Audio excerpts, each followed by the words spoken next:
Hello friends, வணக்கம். என்ன madam கவுன்சிலிங்ன்னு சொல்றீங்க. இதுல எல்லாம் எங்களுக்கு என்ன க்யூர் ஆயிடுமா? பேசுறதுனாலயோ, இல்ல ஒரு டிஸ்கஸ் பண்றதுனாலயோ, இதுல என்ன எங்களுக்கு ஒரு ட்ரீட்மெண்ட் கிடைச்சிற போது? அப்படின்னு சில அறியாமையில இருக்கிறவங்க பேசுறது உண்டு. அத நானும் கேட்டுட்டு இருக்கேன். ஜஸ்ட் லைக் தட் இத இப்படி சொல்லிட முடியாது. ஜஸ்ட் பேசுறது தானே அப்படின்றது யார் உங்களுக்கு குடுப்பாங்க அப்படின்னா, லைக் ஒரு கோச்ன்னு சொல்லிக்கிறாங்க. வித்தவுட் ஒரு சைக்காலஜி படிக்காம, ஒரு டிகிரி முடிக்காம, ஒரு சர்டிஃபை கோர்ஸ் எதனா கவுன்சிலிங் கோர்ஸ் நான் படிச்சேன் அப்படின்னு தனக்கு பின்னாடி ஒரு கவுன்சிலர்ன்னு போட்டுக்கிறாங்க. லைக் ஒரு லைஃப் கோச்ன்னு போட்டுக்கிறாங்க. பட் கவுன்சிலிங் பண்றாங்க உட்கார்ந்து. சோ இது மாதிரி விஷயங்கள் எல்லாமே எவிடன்ஸ் பேஸ்டு மெடிசன் இல்லாதவர்கள் பண்ணக்கூடிய விஷயங்கள்.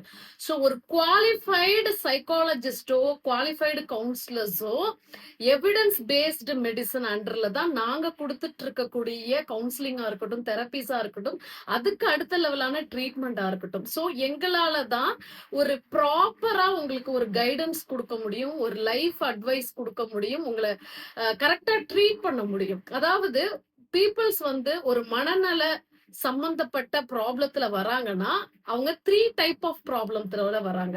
மனநல பிரச்சனைன்றது வேற, மனநல பாதிப்புன்றது வேற. அது அது அணியில சரவுண்டிங்ஸ்னால வரக்கூடிய மன அழுத்தங்களும் இருக்கு. சோ இந்த பிரச்சனை தனக்குத்தானே அவங்க புரிஞ்சுக்க முடியுமானா இல்ல. சோ இதே மாதிரி எவிடன்ஸ் பேஸ்டு மெடிசன் இல்லாத, பிராக்டிஸ் இல்லாத நான் ஹீலிங் போய் பார்த்தேன். லைக் இப்ப எல்லாருமே சொல்லிட்டு இருக்க மாதிரி அந்த பிராணிக் ஹீலிங்னு சொல்றாங்க, அண்ட் ரேக்கி ஹீலிங்னு சொல்றாங்க.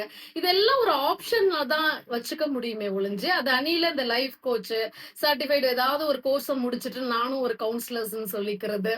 இவங்க எல்லாருமே ஒரு மேலோட்டமான ஒரு அட்வைஸ் உங்களுக்கு கொடுக்க முடியுமே ஒழிஞ்சு, ரியலா உங்களுக்குள்ள உள்ள ப்ராப்ளம் மனநல பாதிப்பா, இல்ல மனநல பிரச்சனையா, இல்ல உங்க சரௌண்டிங்ஸ்னால உள்ள இஷ்யூஸ்னால நீங்க மன அழுத்தத்துல இருக்கீங்களா?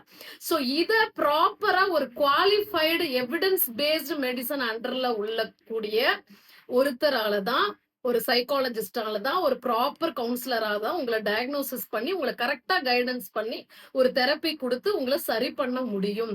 So just like that counselling சாதாரணமா எடுத்துக்க வேணாம். நீங்க ப்ராப்பரா ஒரு பெர்சன, ஒரு ப்ரொஃபஷனல பார்த்தீங்க அப்டின்னா, கண்டிப்பா அதுக்கான ட்ரீட்மெண்ட் அப்டின்றதும், உங்களுடைய மனநலம் சார்ந்த பிரச்சனைகள கரெக்ட்டா டயக்னோசிஸ் பண்ணி, உங்கள ப்ராப்பரா கைட் பண்ணுவாங்க. சோ நான் சொன்ன இப்ப சில சும்மா ஒரு 1 மந்த் கோர்ஸ், 3 மந்த்ஸ் கோர்ஸ் ஆன்லைன்ல படிச்சேன் அப்படின்னு தன்னை மென்டல் ஹெல்த் கவுன்சிலர்ன்னு போட்டுக்கிட்டவங்களோ, சர்டிஃபைடு இல்லாதவங்களையோ நம்பி நீங்க போனீங்க அப்படின்னா, கண்டிப்பா அவங்க இப்ப எவிடன்ஸ் பேஸ்டு மெடிசன் அண்டர்ல வரமாட்டாங்க அண்ட் படிச்சிருக்க மாட்டாங்க.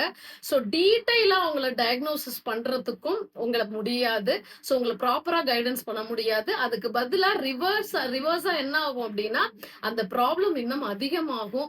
அது என்ன ஒரு டேஞ்சரஸ் கண்டிஷன்ல போய் கூட முடியலாம். சோ எந்த விதமான நீங்க ட்ரீட்மெண்ட் எடுக்கிறீங்க அப்படின்னாலும், அது எவிடன்ஸ் பேஸ்டு மெடிசன் அண்டர்ல நிரூபிக்கப்பட்ட ஒரு ட்ரீட்மெண்ட் அவங்க குடுக்குறாங்களா அப்படின்றத நீங்க செக் பண்ணிட்டு போறதுன்றது ரொம்ப உங்களுக்கு நல்லதா அமையும். நன்றி.